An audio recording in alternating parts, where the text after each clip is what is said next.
उन्नाव भाजपा सांसद साक्षी महाराज ने जो ब्राह्मणों को लेकर के जो टिप्पणी की है, उसे क्षेत्र में ब्राह्मणों का जो रवैया है, जो उनका कहना है, वो काफ़ी उस बात से क्षुब्ध है, परेशान है और जगह जगह वो ब्राह्मणों की लोग करके मीटिंग भी कर रहे हैं।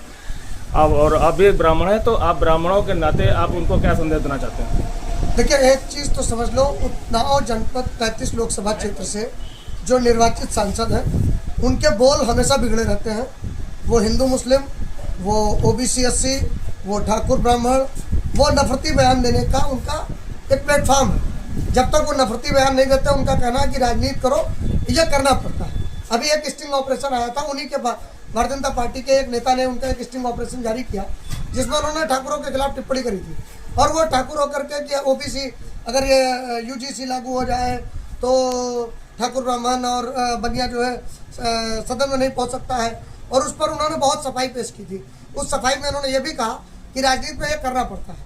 तो एक चीज़ तो आप समझ लो कि ये मुखौटे से बाहर आ चुके हैं। ये वो मेढक है, ये वो राजनीति के प्रकांड राजनीतिकार लोग हैं जिनको नफरती बयान दे करके अपनी दुकान सजानी है, क्योंकि उनको काम कुछ करना नहीं है। ये तीसरी बार लोकसभा सांसद है उन्नाव से। तीसरी बार लोकसभा सांसद होने के बावजूद इन्होंने उन्नाव जनपद में एक सड़क कहीं बनवाई हो, एक स्कूल कॉलेज कहीं बनवाया हो, एक यूनिवर्सिटी कहीं बनवाई हो, किसी पीड़िया समाज का भला किया हो, किसी लोधी समाज के किसी घर में आग लग गई हो, उसके यहाँ गए हो। अभी मालनपुरवा में 33 लोगों का घर जल गया। अभी जब इन्होंने बयान दिया, उसके एक हफ्ते पहले की घटना है। पूरी समाजवादी पार्टी वहाँ जाती है, जिलाध्यक्ष समाजवादी पार्टी के जाते हैं, लोगों को राशन पानी दे के आते हैं। हमारी हारी हुई प्रत्याशी श्रीमती अनु टंडन जाती है, पूर्व सांसद जी, वो सारे बर्तन और सारे जरूरतमंद सामान दे के आती है।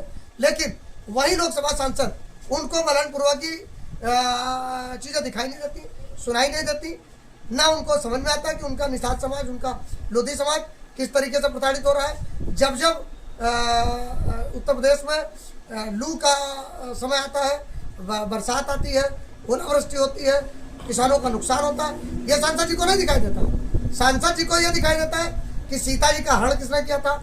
सांसद जी को यह दिखाई देता है कि यूजीसी अगर लागू हो जाएगा तो ब्राह्मण और ठाकुरों की जमानत जब्त हो जाएगी। अरे मैं कहना चाहता हूँ कि अगर आपके नफरती बयानों से कहीं समाज एक हो गया, तो आप जैसे भगोड़े सांसदों का जो मैनपुरी से भागे और फरखाबाद लड़े, फरखाबाद से भागे तो उन्नाव लड़े, अब उन्नाव से भागोगे तो कहाँ लड़ोगे? ये सोचने की बात है आपके लिए। आप अपनी दुकान बंद करने पर लगे, और दुकान तो बंद होनी तय है, क्योंकि अगली 27 के चुनाव में पीडीए की सरकार होगी और 29 के चुनाव में आदरणीय अखिलेश यादव जी के हाथों को मजबूत करने वाला एक पीडीए समाज का सांसद होगा। वो हमारे उन्नाव जनपद से राधेलाल निषाद जी हो सकते हैं, वो उन्नाव जनपद से कोई तीसरा हो सकता है। तो मैं ये मान के चलता हूँ पीडीए का सांसद होगा, और हम लोग पूरी पुरजोर ताकत लगाएंगे कि इस बार पीडीए का सांसद समाजवादी पार्टी का हो, न कि किसी और दल का हो।